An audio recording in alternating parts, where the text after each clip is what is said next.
Hello guys, welcome back to play. প্রথমে আমাদের একটা বাচ্চা দিছে পাখির, এখানে একটা বাচ্চা দিছে, ডিম ফুটে বাচ্চা দিছে।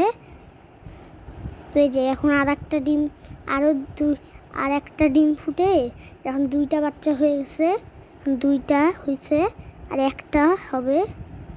এটা আবার কার চুল ভাই? এটা আমারই চুল। এই যে এখন আর একটা, দেখছেন একটু খালি চিৎকার পাইলে করে, খালি আমার মনটা চায় কি জানেন, যে ওকে একটা ঘুষি মারি। তো ওইখানটা আঙ্গুর দিছি, ওর আম্মু এসে আঙ্গুর খায় বা ওর বাচ্চাকে দেয় যে কোনো একটা